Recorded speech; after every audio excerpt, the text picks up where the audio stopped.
Greetings, everybody. Today it's Thursday's. Oh, I was about to say December. It is definitely not December. It's January 16th in the year of our Lord 2025. You are rocking with yours truly. I am producer Scott on the Coach's Corner with Heck and King channel. I am going to be joined here momentarily by my good friend and the current Ball State University wide receivers coach, Mr. Shaq Vann, and we will do that here momentarily.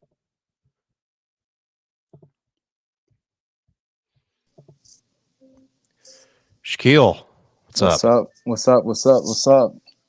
How you doing?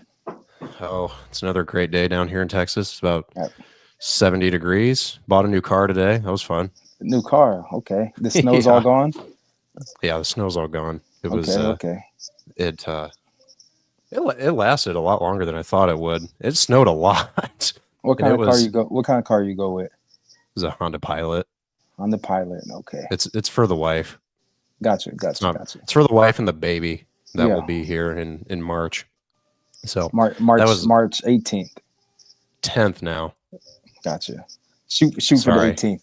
I know. It's not gonna happen. They're doing a C-section on her to Gotcha. I don't know. Sophia, if you're watching this comment and tell me if that's TMI. But Gotta anyway, be here before you know it. I know. But I didn't bring you on to talk about reflections of the past and talking about our personal lives because, frankly, I don't think anybody really cares. Mainly, this show that I do by myself is just me talking into nothingness about college football. And I thought, who better to have on than an actual college football coach to talk about college football? And I really get your opinion on since you're a receivers coach, on how to beat certain defenses, or what your philosophy is to beat certain defenses, and how it applied to the way Texas covered Ohio State last week. But before we even get to that, I mean, how have you enjoyed the playoffs? What's been your take on 12 teams getting in? Do you think they seeded it right? I mean, what's your overall impression from kind of an inside football vantage point? Yeah, looking at the 12 teams, I think 12 is too many. You know what I mean? As you've seen, like, it was a lot of lopsided games, a lot of blowouts. I think you can easily remove 4 teams and have an 18 playoff, and it'll still get you exactly what you want. But there's been some good games, there's been some bad games. You see teams that was supposed to make it, like Oregon, you know what I mean, not, and you've seen the teams like ASU that was in it and everything. So it's been great. Notre Dame has been a surprise for a lot of people, the defense and how they've been playing. So Ohio State not making the conference championship and then coming, you know what I mean, taking the scene by storm has been cool too. So it's good. I think the playoff, I think they're going to get it right soon, but I think it's still got a couple tweaks they got to do. I think they're under contract for this iteration of the playoffs, maybe until after next year, because I think with the way the unbalanced seating and everything worked is, and somebody in the chat can correct me if I'm wrong, when they originally had this proposed and when they came to this agreement, Oregon was still in the big Pac-12, and then Oregon and Washington were both still in the Pac-12, and the Big 12 hadn't quite imploded all the way yet, because I don't think Texas and OU had agreed to join the SEC yet when it was originally proposed. So in the way that they had originally drawn it up was this year would have like Pac-12 champ Oregon playing Big 12 champ Oklahoma, and Big 10 champ Penn State, Ohio State, whoever, that all got an SEC champ, Georgia, Texas, or Georgia, or Alabama, or Florida, or whoever it may have been. Which Florida, watch out for DJ Lagway next year. It's gonna be fun to watch down in. And just getting back to the playoff thing, right? So some of these schools are still playing, right? We got the national championship haven't even started, and teams like us, we start spring ball here in a little bit. So like, yeah. Are those schools going to go straight into spring ball? Are they going to, you know what I mean, delay spring ball? Are they not going to have spring ball? So I think this all can get moved up maybe a couple weeks. Yeah, 2 or 3, it definitely needs to. 2 weeks, yeah. Because I think what they probably need to end up doing is getting rid of the conference championship games, Because if it's just going to be two, I don't know if it's going to about be two that. mega conferences between the Big Ten and the SEC, eventually, like You as you still saw, want a champ, though. You still want a champ. yeah, but you can crown a champ throughout the regular season if there's 18 teams playing in the conference, and you can kind of figure it out. I don't. Does anybody really dispute that Oregon, even before they played the Big Ten champion, was the Big Ten champ? But I don't think you really. that's why you have the conference championship games, because Yeah, they but they were the still Big Ten. won. Yeah. But you never know what can happen in those games. I Yeah, think but that's why you want to keep them. How much do they really matter though? Yeah. Because I think the seeding was all still relatively status quo of what it was. Texas didn't move much because they lost. Penn State didn't move much because they lost either. I mean, Ohio State, I don't think they moved much, having not played in the Big Ten championship. And I think, was it just Georgia? Was it just Georgia and Texas that got in from the SEC? Yeah, I think so. But then you look at the ACC. The ACC like came down to that game. Mm-hmm. You know what I mean? So yeah, but I think SMU. I don't know, because Clemson definitely played themselves in by winning the ACC. Yeah. And I don't think SMU played themselves out by losing it. It's interesting because I think 12 honestly is a good number, but I think the way that you get to the 12 can probably change without having to automatically seed everybody. Yeah. Oh yeah, thanks Q. Tennessee got in. Duh. Oh yeah. First team that Ohio State played. Yeah. So yeah, it didn't affect Tennessee's seeding or anything by not playing in the SEC championship. No, for sure, so, for sure. I don't know. I think, like I said, you could change the way that the seeds are put in, but I think 12 honestly is a pretty good number. Yeah. I don't know what from last year, because it's kind of different because there's the extra game. How much of a break is it between conference championship and the first round? Conference championship is that first weekend of December. Yeah. Yeah. First. Yeah, so not last. The 7th or 8th, right? And then you're not playing until New Year's. So you got about 20 something days right there. So they can easily cut that. So when you were to 14 days. Yeah.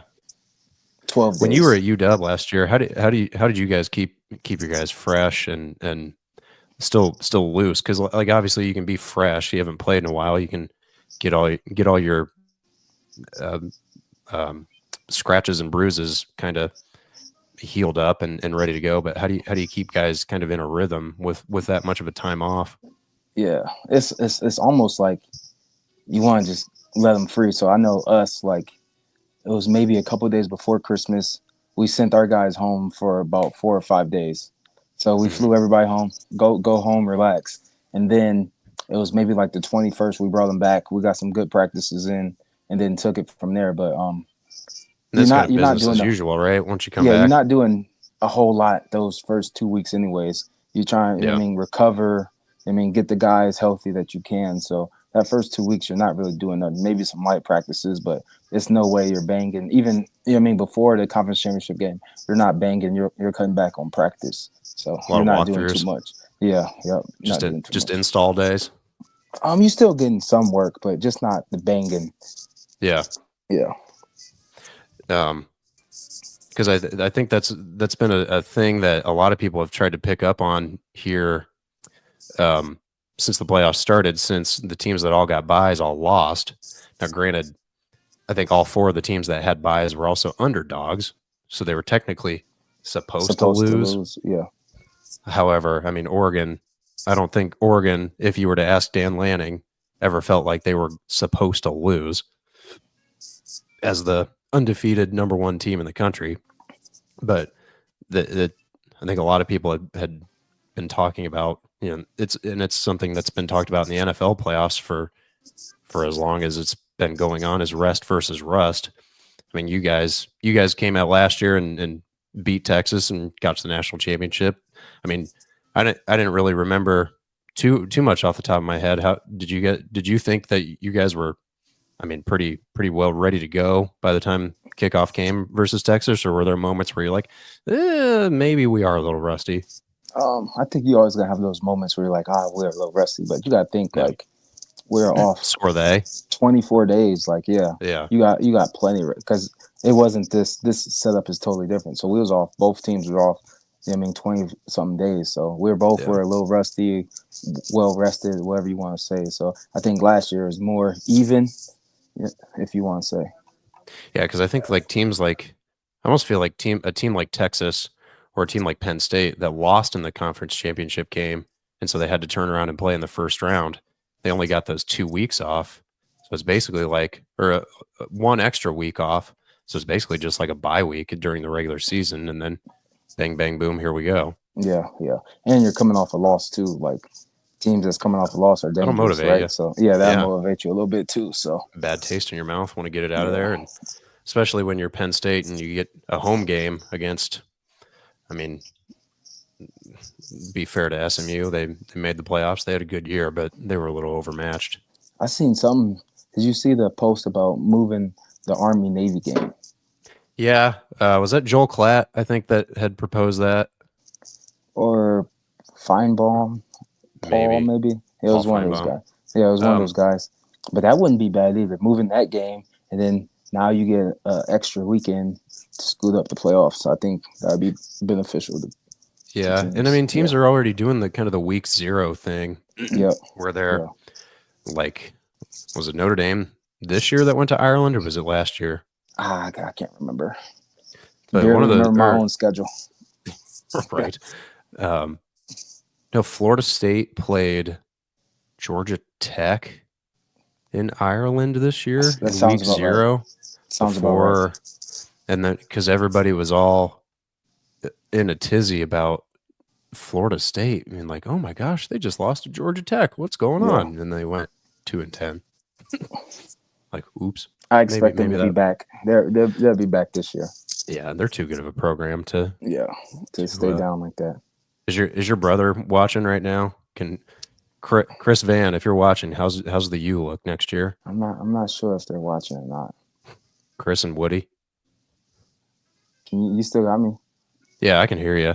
Okay. Did I leave? Your camera's off, but I can still hear you. Give me invite them, make sure they're here. Okay. Tell them to tune in. What was I was going to go somewhere else with that point, but yeah, I think a lot of teams this year had their down years, and I mean they'll get back to it. I'm interested in Nebraska next year and how sophomore Dylan Raiola He looks. didn't leave. No, he stayed. Okay. Walmart Patrick Mahomes. Yeah. Have you seen the I mean? videos of him? Yeah. Of him and all of his mannerisms. He is trying so hard to be Patrick Mahomes, which, I mean, if there's one guy to imitate, I guess that's the guy to do it. But I was just gonna say, like, everybody tried to be like, I'm not saying he's Jordan. I'm not saying Mahomes is Jordan or Kobe, but everybody tried to be Jordan and Kobe too. So what's wrong with him trying to be like Mahomes? yeah. So like for us, I know for me as a white guy that played quarterback growing up in Indiana in the time that we did, I wanted to be Peyton Manning. Come on. So like, what are we doing? Like, Yeah. I understand, like, get your own personality, but if you want to imitate somebody, like, yeah, Patrick Mahomes is going to be the first pick to go into the Hall of Fame when he's eligible. It's like, whatever. So you know what's how much of the playoffs have you been able to watch? Oh, go ahead. No. No. Go. No. Let's stay on this. I watched quite a few. I think it was maybe some late games. I maybe caught the fourth quarter after a little nap or something, but I was able to watch all the games. Because how much are you? How much time? How much free time do you have to actually consume college football while you are very much an integral part of a program? Yeah, so during the season is crazy. Not you much. don't really get to watch much of the games. Maybe a late night game on a Saturday, but like right now, like we're just we're on the road recruiting. So I'm actually in Detroit right now. I have about 7 high schools a day. Just trying to fill that next. Tech? Went to I didn't go. I was supposed to go to Cass Tech, so I'm Oh. gonna hit Cass Tech next time. State champs, Cass Tech. I did. Who all did they have? Did they have Jordan Lewis go to Cass Tech? Yep, Jordan Lewis went there. Mike Weber. Yep. Sainer still go to Cass Tech? I'm not sure. I'm not sure. I know I had a couple of Cass Tech's teammates a that went to Cass Tech. Cass Tech's a factory. Detroit Catholic Central is another program. Um, St. Mary's, I was there, state champs. I went there today. They got some dudes. So it's dudes. It's some dudes in Detroit. Just does Detroit Country Day have a football team Yep, Detroit Country Day has a team. where Chris Webber went? Yeah, yep. Look at me and my knowledge. It's crazy. So I was at school today, Detroit Catholic Central, and I guess they're building like some $60 million facility for their football team. So they're gonna have an indoor, all that. I was like, it's I wish we had that. it's That would have unbelievable made what these that kids would have get made now. practicing in November a lot more fun. Yeah. So these schools, Yeah. it's unbelievable. Seems like everybody down here in Texas has an indoor facility. Yeah. Like if you don't have an indoor facility, you're looked at like you're poor or something. Yeah. It's unbelievable. So what's been your overall impression of the games themselves? I mean, are you impressed with what you're seeing as a coach? I mean, do you see certain schemes that you're like, maybe we could try something like that to put it into our own thing, or are you just kind of enjoying it?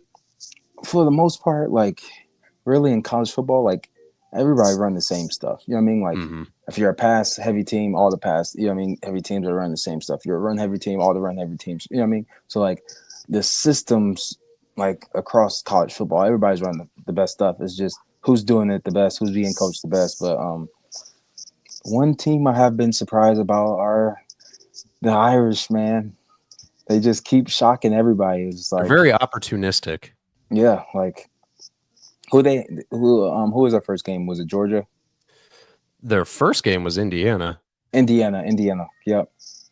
Whooped on Indiana, right? Or didn't whoop on them, but beat them. You know what I mean? Pretty good. The final score was not as close as the game was. Yeah. It was 27-3, I think, and then Yeah. IU scored some garbage time points Yeah, to but make it seem like it was close. handled them Yeah. pretty well. Then went to Georgia, which probably everybody in the country thought they were going to lose. Right? Georgia quarterback go down. Who knows if that plays a part in something? But like, I'm just talking about the Georgia game. Notre Dame versus Georgia. Like, you'd think Georgia could just bully them, and that was not the case. Notre Dame like was almost bullying them. Then to go and play Penn State and kind of do the same thing. So yeah, I had told my dad and Heck on the Monday show that Georgia Notre Dame and Penn State Notre Dame were going to be very, very similar games. oh yeah. In maybe not personnel, because I think Penn State honestly had better weapons than Georgia did, but just kind of in style, because they're not very outside skill heavy. It's more of tight ends and running backs and linebackers in your D line. Although Notre Dame's secondary is very good. But Notre Dame's a good football team, man. Oh yeah. I originally had picked Penn State to win like 17-14 because I didn't know if either team could score. And I don't know. It kind of ended up being right because Penn State made some really dumb mistakes on offense to pretty much gift Notre Dame some points. And good on Notre Dame, they had to capitalize on it. It was a time actually during make it that happen. game where both of them offenses kind of, was struggling. Quarterbacks didn't look good. It was like, all right, turn around, hand the ball to the running back, see what can happen. Well, and both of Penn State's running backs are coming back next year. Yeah, so Andrew Aller is. Yeah, that's unbeatable. That's big time. That's big time for them. And I thought that Nick Singleton and Katron Allen would have been enough for Penn State to be able to beat Notre Dame, but obviously that was not the case. The fun stat that I've told a lot of people that maybe didn't know it is, and this is going to hurt you as a receivers coach, but I already know what you're about to say. Yeah, Penn State did not complete a pass to a wide receiver, which is nuts. Yeah. And then you saw all of Penn State's receivers are transferring because they're bringing in new receivers via the transfer. This is like, yeah. Shocker. Yeah. I wonder, like, how many times have that happened in college football? Like, I just wonder. I'm not sure, but like, you got the triple option team, so it's probably happened a couple of times, but I'm sure Woody Hayes and Newt Rockne are rolling in their graves happy that Yeah. ground and pound all day and occasionally throw it to the tight end. So national championship game, right? In Atlanta this Monday. Notre Dame, who they play? Uh God, I can't remember. It's some team from Ohio. Maybe some it's the some Bobcats. some team from Ohio. Yeah. Who you got? Who you got? It's Not being biased. I don't want to hear a biased answer. I know you're a huge Ohio State fan. I'll say Ohio State, Ohio State. Who you well got? from what I keep reading everybody saying, and I don't know how much of this is just trying to put stuff on paper so people start reading their own press clippings and whatever, but Notre Dame's been very man-to-man heavy all year, and Texas ran a lot of deep, basically ran Tampa 2 the entire time against Ohio State. And like Jeremiah Smith only had one catch for 3 yards, but the other guys did pretty well, and we talked about that over the past week about covering receivers and all that. I If Notre Dame tries to play Ohio State man to man, I think Ohio State's going to put 50 points on them Mm-hmm. because they have 4 NFL receivers, Yeah, and Will Howard is good enough to get him the ball. yeah, Now, I think if Notre Dame plays zone like Texas did, because I think Notre Dame has the personnel to sit in a zone against them and and still try get to not pressure on the get beat. quarterback. Yeah, but Notre Dame's defensive line isn't all that healthy either. So I think that's the problem that they're going to run into is if they're playing zone and they're only rushing 4, they might still struggle because I think the line protects Will Howard enough for him to have time to find the gaps in the zones, because I think the receivers are good enough, well coached enough to know where the zones are and to take advantage, and then just go 8 yards at a time, march down the field and score.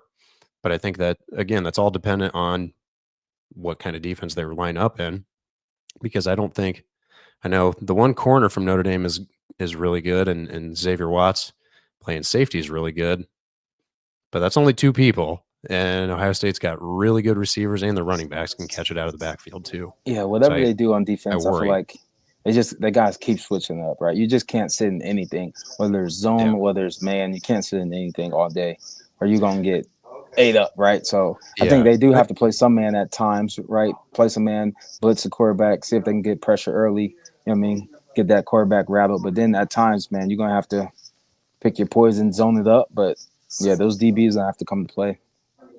Yeah. And I think the problem is I think maybe 21 points wins the game, at least for Ohio State. I don't know what the number would be for Notre Dame to have to score in theory to win the game.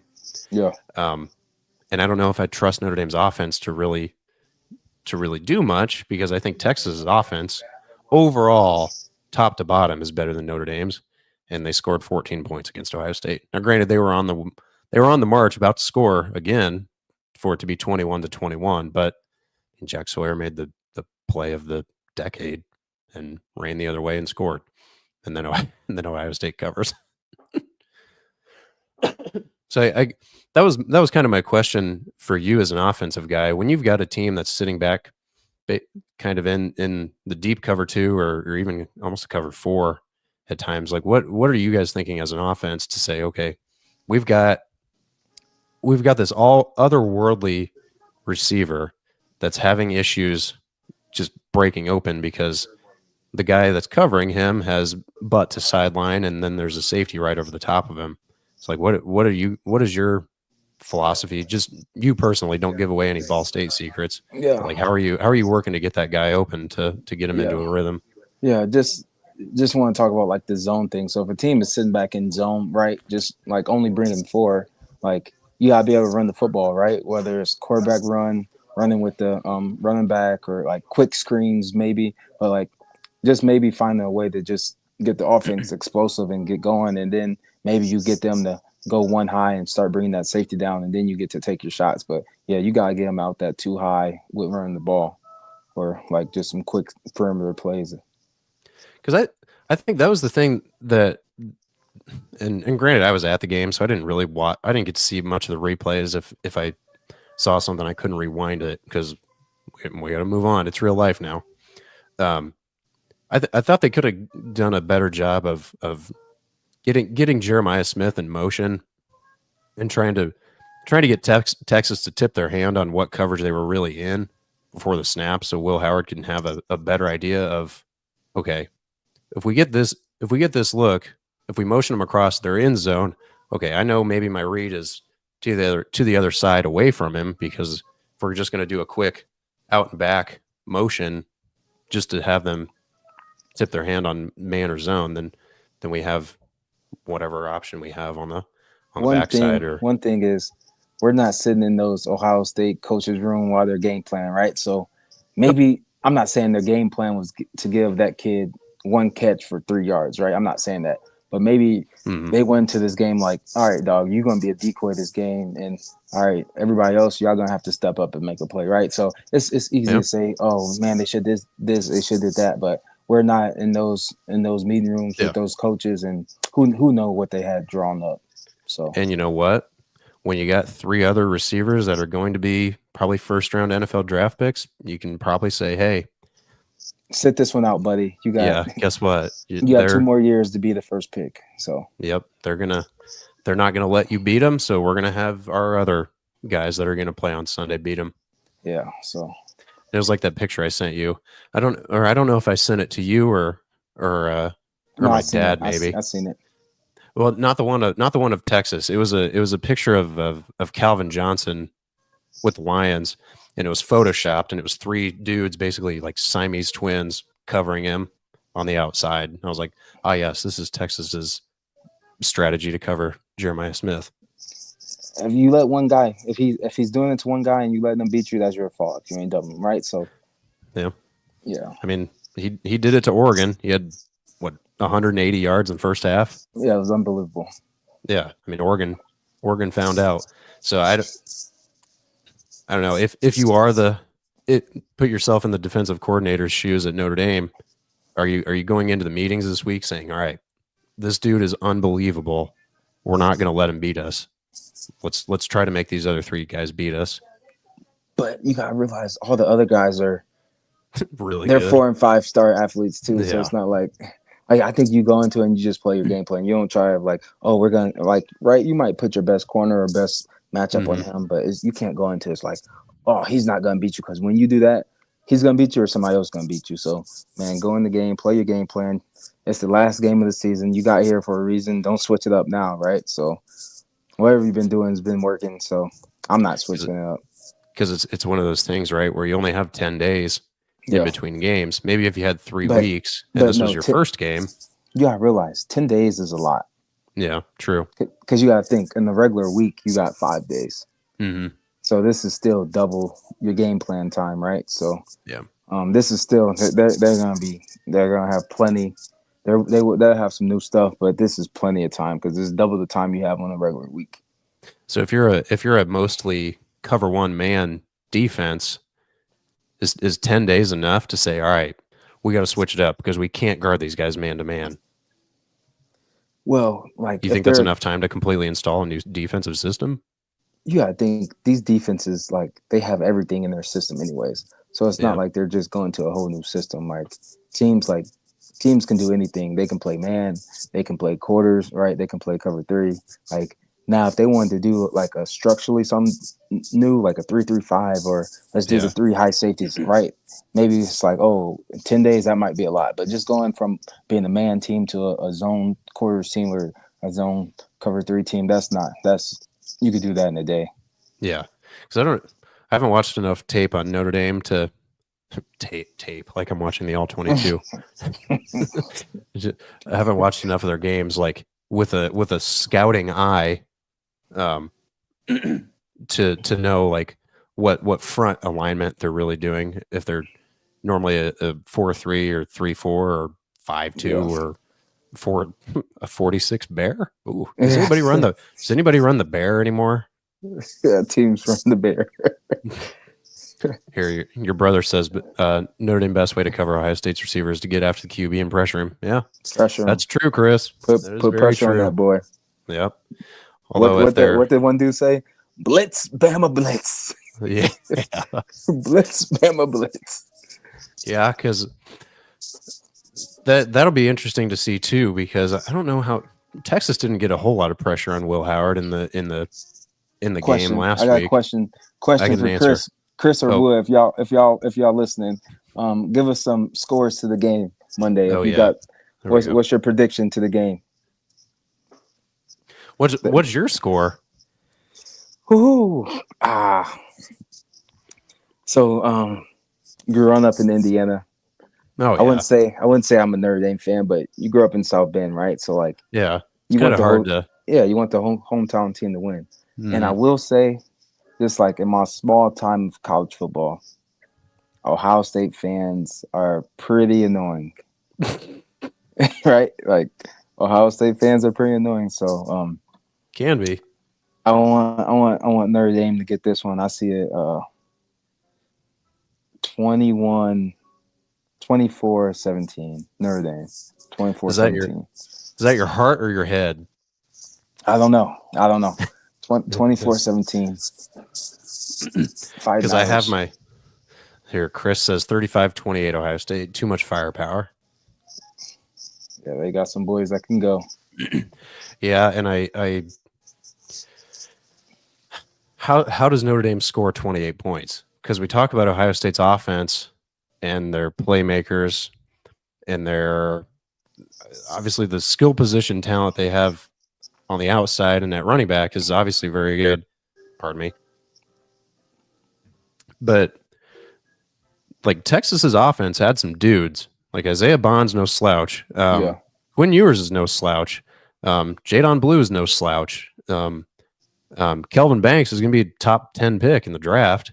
Everything starts with the quarterback, right? So yeah, it got to be unbelievable quarterback play. As we say all the time in football, can't turn over the ball. And then Notre Dame receivers just got to step up, right? Like somebody who we haven't heard of in the last couple of weeks got to have an amazing game. Like we know they're going to run the ball, right? We know they can run the ball. They're going to do that all day. But that quarterback and those receivers got to come out to play. Because who is the receiver from Notre Dame that everybody acts like he crossed the dude up on that last touchdown, but the guy fell. I forget his name. Whitehouse? Yeah, I have no idea. It's a Whitehouse? Maybe. Something like that. He was number their six. First. Number 6, I think. Yeah. Yep. He was the first Notre Dame wide receiver to catch 100 yards worth all year. In that game right there. Against Penn State last week. Yeah. And that kind of worries me. Well, it doesn't worry me because I'm not cheering for Notre Dame.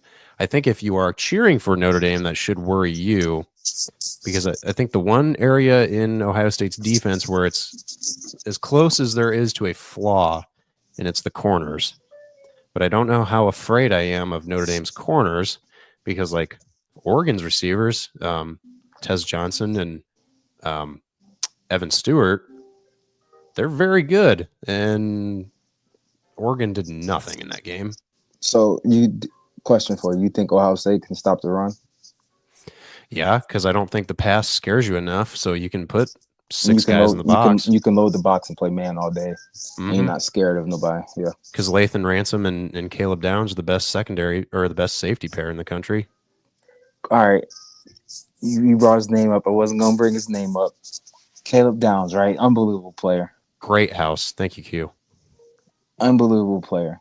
Caleb Downs. Does he get too much hype though? Like that? Did you see the sweep that Texas ran at the goal line that lost 7 yards? And he came up and made the tackle as the way he got through the line though and identified it right away. What he may not blow you away with on the stat sheet. He makes tackles. He diagnoses offensive schemes. Like the interception that he had to ice the game was, you could see him because he obviously had his assignment, but from the week of prep and everything, he was looking over to his key on the side, and then as soon as his guy did something, he immediately is like in breaking, runs straight to Quinn Ewers, picks the ball off, game's over. And so I think that play and the sweep play where he didn't make the tackle, but he broke the play up. He Yeah, absolutely blew the play up. yeah. Um, Everybody just says like he's just extremely smart, like hardworking kid. So you can see that it comes and it and shows up. he's cerebral and he has the physical ability to make it happen too. And then you know his brother played for the Colts, right? Josh. Yeah. So, yep. Yeah. And Ohio State was his number 2 school out of high school. Yeah. The only reason he didn't go there out of high school is because some dude at Alabama named Saban was still the coach. And then he retired, and it's like, okay, well, I guess I'll transfer. I guess I go play for Uncle Saban. Yeah, right. I mean, Yeah. me as somebody that wanted him out of high school, like, yeah, he's going to play for Saban on Saban's defenses too. Like, okay, oh, that's forgivable. So, yeah, that's the problem with Notre Dame, offense wise, is I don't think the receivers scare Ohio State's defense enough to kind of break with what Ohio State wants to do, which is have Caleb or have Lathan Ransom and Jordan Hancock as the deep safeties and let Caleb Downs kind of roam. And then I think you can load the box and say, all right, Riley Leonard, you really think you can run 20 times and beat us? Let's see. Switching gears real quick. Switching gears, right? Okay. Totally different 360. I got a All question right. for you. Well, it'd be a 180. 360 would be right back to what we're talking about. Same thing. Who's your NFL MVP?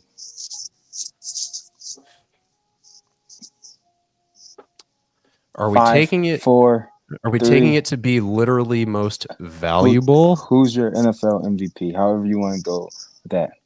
5, 4. Mine personally, 3, I think it'd still be 2. Lamar. Yeah. I don't think he's going to win it though, because I think the voters have fatigue on Lamar because this would be his third MVP. Yeah. And we'll see what he does in the playoffs. Did you see that stat where it was like almost, I think, 13 out of 14 times if you were named first team quarterback that you don't won the MVP? It was something like that. Did you see that? I didn't see it, but I mean, it makes sense. Yeah. Like, I guess it was like, numbers might be wrong, but like the last 13 out of 14 times, if you're the quarterback, you know what I mean? And he got first team. So we'll see. Yeah. I think if I were a voter who I would vote for, I think it'd still be Lamar. Who do I think is actually going to win? It's Josh Allen. Yeah. And how do you go wrong with either one, right? Who? Hang on. Say what you just said again. You froze. I said, or we both froze. I said, how do you go wrong either or? I think the voters at this point are kind of, they're not tired of Lamar, because how could you be tired of Lamar? He's incredible to watch. He is our generation's Michael Vick. His numbers though this year are better than Josh's, and are better than his numbers last year when he won it. Mm-hmm. So yeah. That was a game I watched last week. Who did they play last week? The Steelers. Yep. Oh my gosh, they ran the ball maybe every play. Didn't stop them. It was kind of like the Notre Dame Penn State game. That's what it reminded me of. Just run the ball, good old fashioned football. I remember back. This was a long time ago now, but the year that the Colts won the Super Bowl, the year or in the regular season, they went to Jacksonville with Jacksonville still had Fred Taylor and Maurice Jones-Drew. They ran for like 425 yards against Colts, and they were just absolutely killing them. And it kind of, it's one of the right. Just makes you all tingly inside. Love a good run game. Yeah, it's something to watch. All right, I love a good counter with a pulling guard, and I love a good screen. Something about a screen. Yeah, I'm an inside zone guy, man. Just let the offensive line zone it up. Let the running back find his crease and just hit that thing. Be 1-on-1 with that safety. Are you? Well, again, without giving away too many trade secrets, are you guys on your offensive staff more of a is your bread and butter more zone, or are you guys helmet on helmet I would type running say stuff? I would say a zone team. A lot of Okay. teams are, you know, what I mean, it's not that it's easier, but like nowadays, a lot of teams are just you base off of zone, right? If you can run zone all Yeah. day, you're gonna run zone all day, and then having like some gap schemes to change it up here and there. But a lot of teams just want base zone, and then like the quarterbacks now, right? Like you got these Hmm. quarterbacks that can read it, so zone that thing up, or even if you want, you know, what I mean, gap it up. But you got these quarterbacks that's just unbelievable athletes nowadays, so using them in the run game helps. What do you think was the change football? Sorry, you froze. Sorry, you froze. You froze. What do you Sorry. think was the big?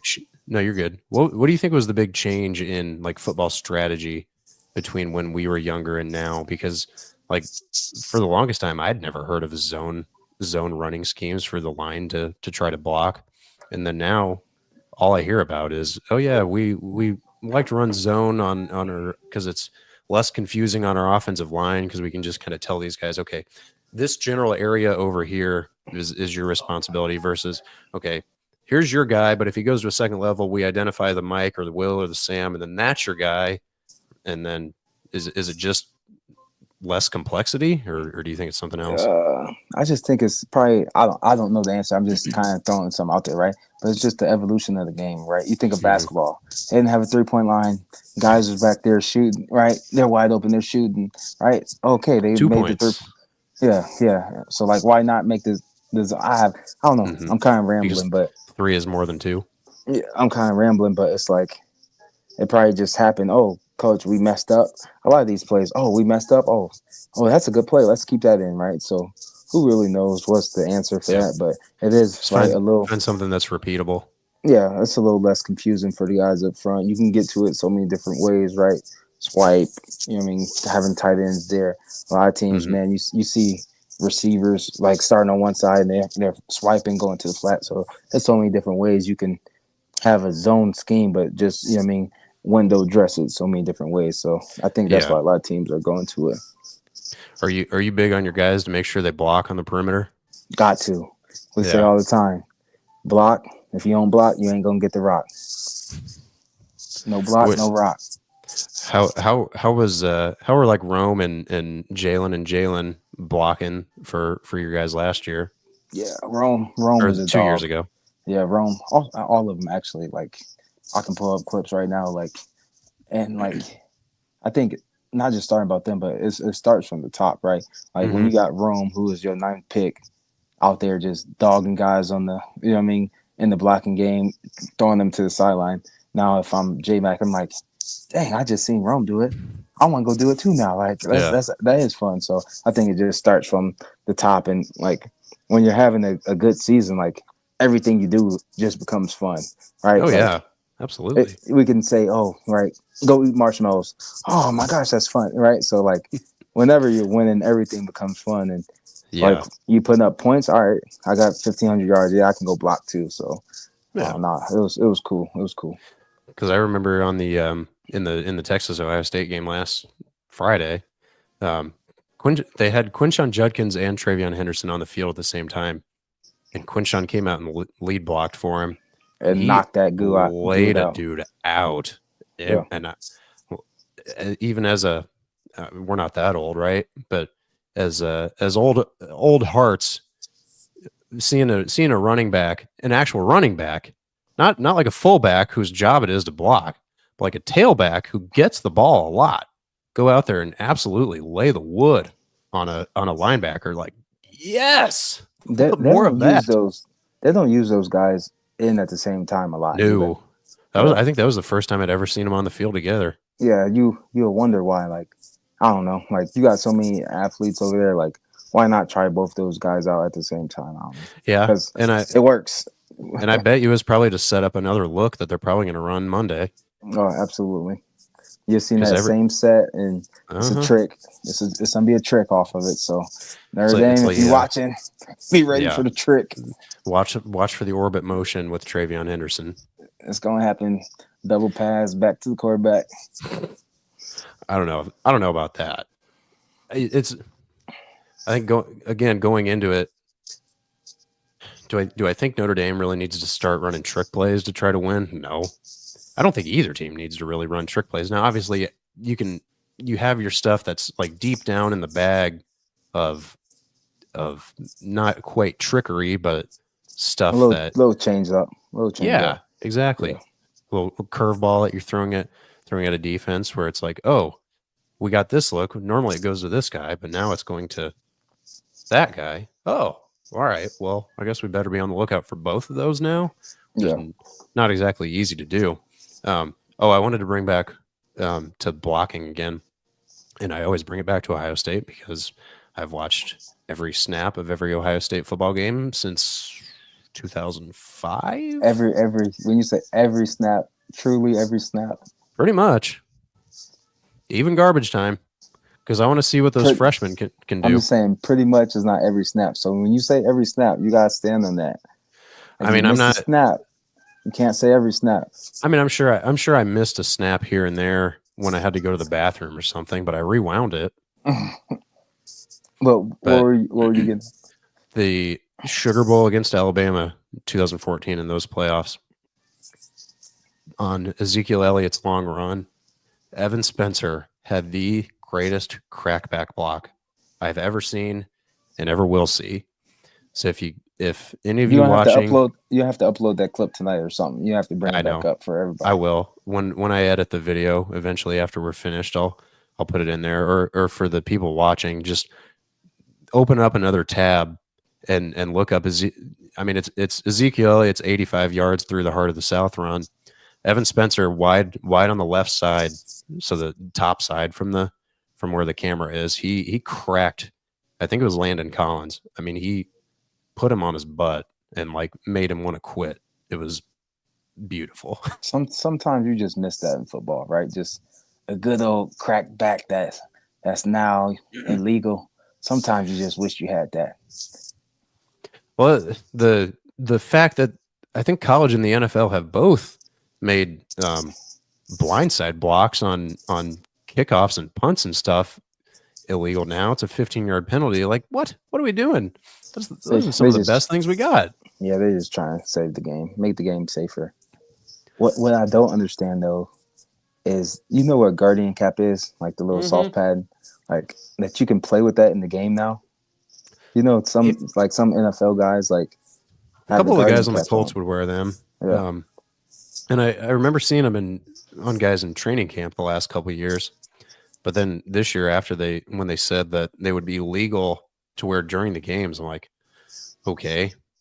And part of me kind of wonders, does that make people think they're more protected than they really are? So they're going to use their head as a spear more than they otherwise would have? I think you're kind of playing with fire here. Yeah, I'm no doctor or no equipment guy. I have no idea, but I just know it looks funny. Yeah. Guy out there with guardian cap on, it looks funny. So. And I think they were supposed to update them this year to where for this coming season where they look a little bit better. Maybe a little bit less gaudy. Yeah, if that's the right word. I just know if it's a guy on the other side and he got a guardian cap on, he's getting talked about. He's getting made fun of out there.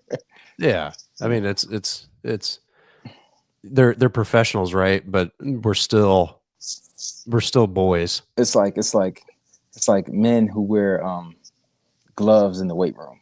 You can't wear gloves. Like, let those hands go get those hands calluses, dirty. Yeah, get some calluses on them hands. Some chalk. We won't do that. So that's why you wear a guardian cap. It's like wearing gloves in the weight room. Yeah. All right. So we had your official guaranteed 100% correct score prediction, but I'm still thinking that was more of your heart. What does your head really tell you about the game coming up on Monday? I honestly don't know, right? Like both these teams have been so, you know what I mean, back and forth, so you know what I mean, up and downs. Like they've both been playing good football. Yeah, lately, absolutely. They both been playing good lately. So, and the ups have been very up, and the downs have been very down. Yeah, and just to let you know, right? So I don't want to do this to all the Notre Dame's fan, but Notre Dame did lose to NIU. In Ball You don't State, think they've heard that enough? we did beat NIU, Well, right? there you So go. Transitive property. maybe we should be playing on Monday Yeah. night. Ball State and Ohio State for the national championship. Come on. Get us in there. Who did I see? I was watching one of my other shows that I was watching today. They were talking about Illinois. Didn't one of your guys transfer to Illinois? Yeah, don't bring it up. Okay. Sore No. subject. No, but yeah, we had some good receivers this year. One went to Kansas, transferred to Kansas. One went to Illinois, and one went to Coastal Carolina. Because I think Illinois might be tough in the Big Ten next year. Because I think they avoided. What did they say? They're going to avoid Oregon, Michigan, and Penn State. They have to play Ohio State, but they get them at home. Yeah. So I think Illinois might have a run next year, like Indiana had this year. No, they played well this year too. I mean, they started off hot. So Luke Altmaier's coming back. They got a lot of guys back. Yeah. What are you guys looking like? How are we feeling about the Ball State Cardinals? They got a lot of new guys in at mid year. We brought in 24 new guys, right? So like anybody in the MAC, right? Your best guys gonna get taken away. A lot of turnover. Right? Yeah. So like we had O lineman go to Cincinnati, our tight end who was pretty good. He went to Wisconsin, right? We had O lineman go to Alabama, right? So your best guys gonna get taken every year. So it's like, how do you replenish those guys? So right, we brought in 12 mid years high school guys, and I think 12 transfers, right? So gonna have a good spring. It's a new system, so it's gonna be fun. Oh yeah, it's gonna be a lot of fun. I for some reason I don't know why I keep forgetting you guys got a new coach. Yep, yeah, Coach U. He was at Butler. Yep, he was at Butler last year. The last 3 years, he was the he's been the offensive coordinator at Temple. He's been the offensive coordinator at NIU. I think he was offensive coordinator when he took him to the Orange Bowl, right? So, oh yeah, I forgot about that. Yeah, he's done coached some good offenses. So he's our head coach, and he also called the offense. So, what kind of offense are we looking at? Easy. Are we Mike Leach air raid? Easy or, there. Easy. Or is it more ground and pound? Easy. Right. We got your old school first game of the year, so it can't give away too many tricks. So they're gonna have to wait. They're gonna have to wait and see. Was that who it is? We got Purdue. The first August non-con. Oh, August 31st. Going down to Lafayette. That'll be a really interesting one because Purdue lost everybody, and I mean everybody transferred. Yeah. We got a decent amount of transfers in too. We actually took one of the running backs. Oh, really? He can fly too. I think he ran a 10.4 in high school in the 100 meters. So be looking out for him. I'll take that. Yeah. I mean, it's so hard in some of these matchups because I remember when you guys at Eastern went and played Purdue, and I sat out there in the driving rain storm. Do you remember what happened that game? You guys won. Yeah. That was the peak of the Darrell Hazel era at Purdue. Kent State legend Darrell Hazel. Yeah, that team that was a good team. Because I think the week before or the week after, I think they beat Ohio State. If I'm right or wrong. That's the game Rondell Moore went crazy. Remember? No. That was you guys played us in 2018. Not at Eastern. Really? No, I'm talking about when we went down to Purdue and beat them. I think the next week Purdue played Ohio State and beat Ohio State, maybe, or the next couple weeks, maybe. I don't know if that was the same season because I might be thrown off then. I was still a student at Purdue when you guys came and played. When Purdue beat Ohio State with Rondell Moore and David Blau in that deal, I was gone. I had graduated. I think that was the 2018 season. That was like Dwayne Haskins. We're gonna have to fact check that. Yeah, hang on. I'm gonna look it up right now. Eastern Michigan, Purdue football. Scott, I'm just letting you know, I'm on my phone, right, and my phone's on 4%. So if I suddenly fall away, Well, if you want to jump off here, it's all good. I'll forgive you. Let's see. This was it was I told you. September 8th, 18. And when did oh man, look at Shaq go. Come on, man. Purdue versus Ohio State, Rondale I'm on Moore. 3%. I'm just keeping. So All if I right. just Oh I yeah, was it doing. was that year. Holy moly. That was a That's nuts. couple weeks later, I believe. Yeah. My guy Q says whatever offense works best when the wind blows off McGalliard. Wait, what he know about McGalliard? Q's everywhere. All right, McGalliard. well, There's one thing about McGalliard. mhm. It probably has 100 fast food restaurants on that. Every fast food restaurant on that street. Yeah. Anything you want, go. You can find it. Well, Shaquille, I appreciate you coming on with me. Yes, sir. We had a good almost hour, so Yeah. I'll take that before your phone dies. So, Yep. any final words? Go Ball State. Chirp chirp, baby.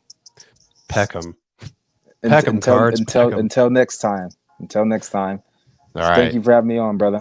Yep. We'll see you later. All right, bro. All right, everybody. That is my good pal Shaq Vann. Q says, I know more about McGalliard than I care to know about McGalliard.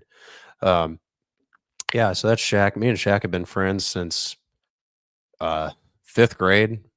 We were talking about that before we started fifth grade. So we would have been, what, 10 or 11? And now I'm 29. I think Shaq's a little bit younger than me. I think he's 28. A little bit. I mean, we're all same grade, basically the same age. But it's good to talk about football with Shaq. He obviously knows a lot. I think he's going to be one of the rising stars in college football coaching. I'm so excited about the future career that he's going to have as a college football coach or wherever he ends up. He's going to be fantastic at it, and I can guarantee you that. So when the time comes that Shaq Vann is the next head football coach at, I don't know, Toledo, in however many years that may be, you can say, oh, yeah, that's Shaq. He was the receivers coach at Ball State, and then he was the OC at insert Big Ten school here, and then he got a head coaching job in the MAC, and then all of a sudden he's a head coach at Iowa. I don't know, something like that. Like you can say you heard it here first on the After Hours show with yours truly. So, anybody else in the comments section that wants to chime in on thoughts on what's to come on Monday? Am I completely off base with what I think on score or just kind of game flow? I think the spread is still, I think it's still 9.5, something like that. I don't know how much it's really moved. I haven't heard of it moving. And full disclosure, I don't really care all that much about the betting markets because sports betting in Texas is still not legal. So I don't really have I don't have an interest in it.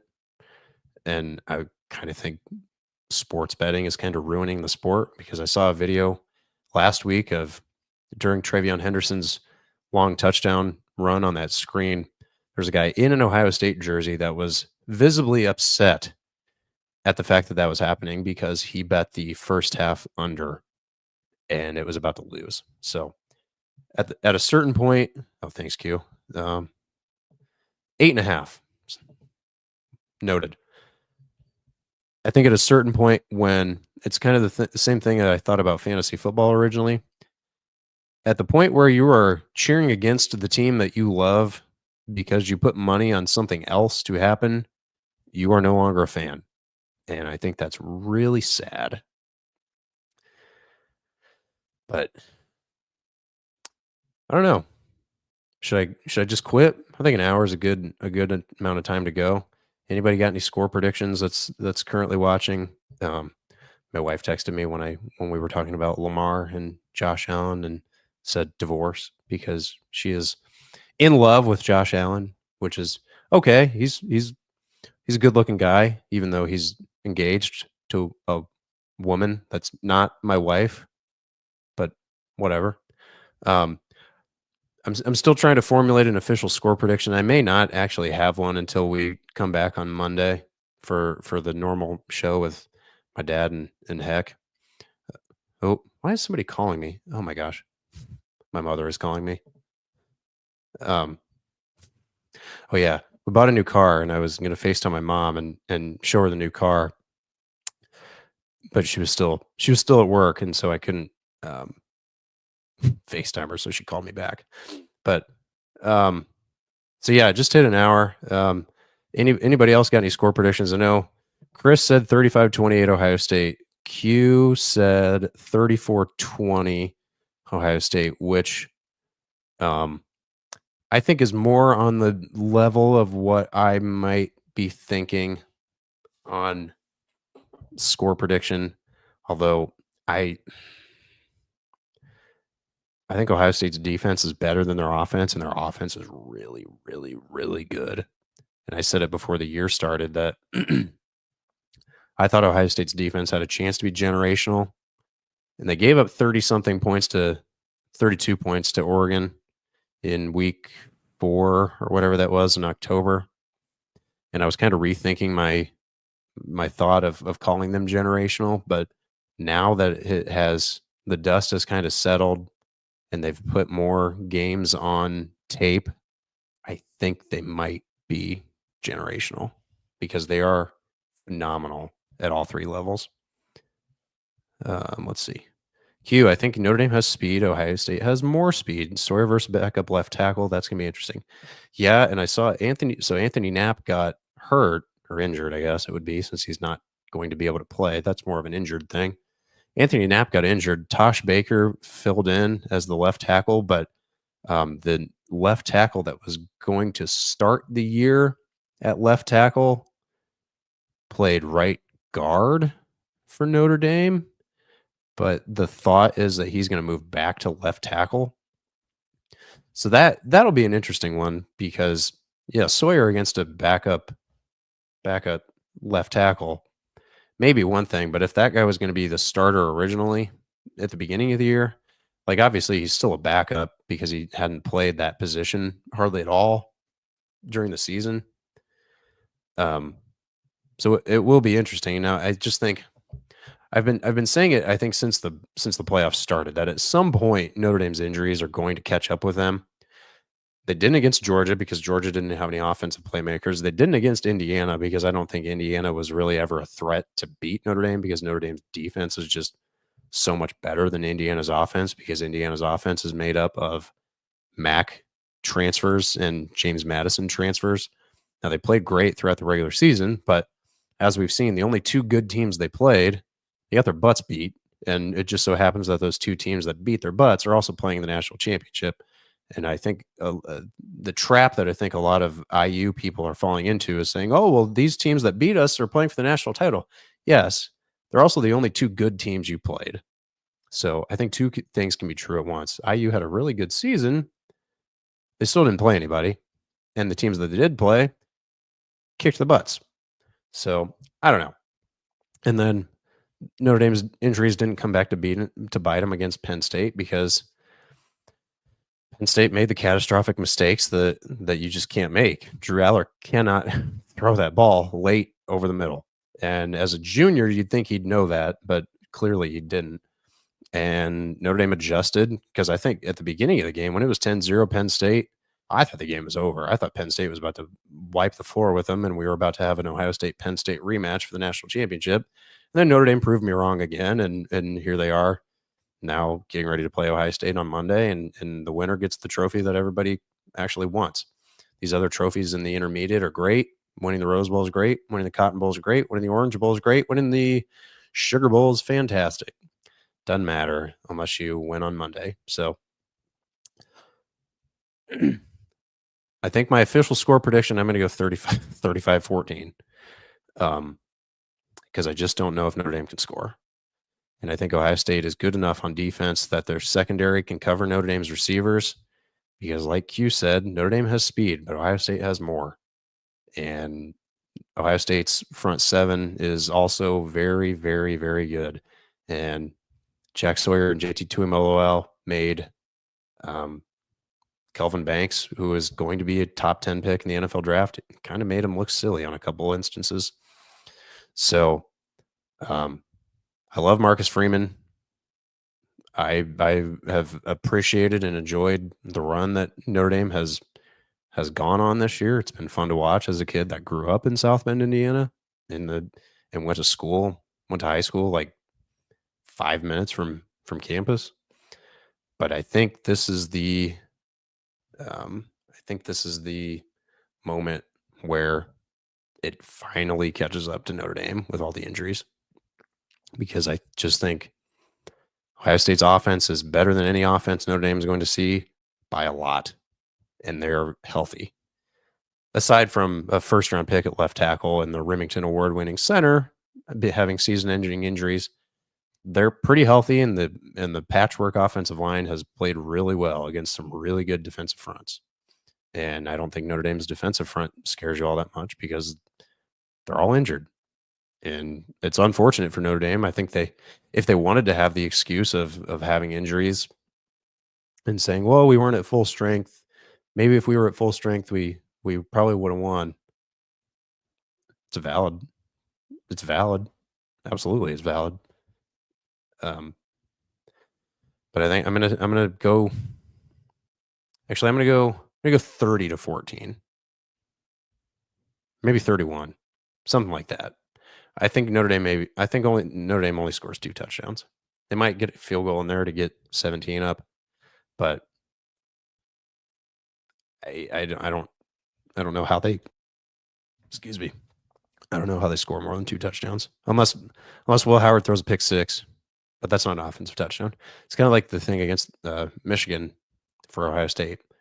Like, yeah, Michigan scored 13 points. Their offense only scored 3 because Ohio State's offense gifted them 10 points with really, really bad turnovers. So it still counts on the scoreboard the same. But I think as long as you play a clean game, and I think if both teams play a clean game, no turnovers, cut down on the penalties, then I just think Ohio State's better. And I think they're significantly better. So, but what is that? What do I matter? I don't know. I'm just a dude with a computer and a microphone. So take what you want from that. I've been wrong. I thought Georgia might have a chance to win. They didn't. I thought Penn State was going to win. They didn't. I didn't think Indiana was going to beat Notre Dame. It was, although I don't know. Did I say that on the Monday show? Did I make a score prediction? Somebody will have to fact check me on that. But if anybody disagrees, please sound off. Otherwise, I'm gonna. Oh yeah, that was the thing I was going to mention. Penalties. I think Ohio State had 10 penalties against Texas, and a lot of those were offensive drive killers. The personal foul on Travion Henderson, the personal foul on Austin Seroveld, a couple holdings, like those were absolute drive killers. And I think without the personal foul on Travion Henderson, Ohio State goes down and scores again. It's 14-0 in the first quarter. Like, I think that game goes a lot differently. And everybody wants to say, oh, we have the blueprint on how to beat Ohio State. You just have to limit Jeremiah Smith. Is that the blueprint to beat Ohio State? Because they still won, and they played about a C game against a very, very good Texas team. So we'll see. I may very well be wrong. I might change my mind between now and Monday too. We'll just depends.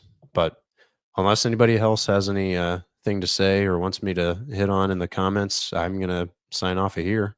We'll give it a couple potatoes, but otherwise that's about all I got. I'm gonna say some score in the low to mid 30s versus a score of 2 touchdowns and a field goal ish for Notre Dame. But like I said, that's subject to change. So unless anybody has anything else, I'm going to get off of here. Appreciate all of you guys watching. This has been After Hours with me, producer Scott.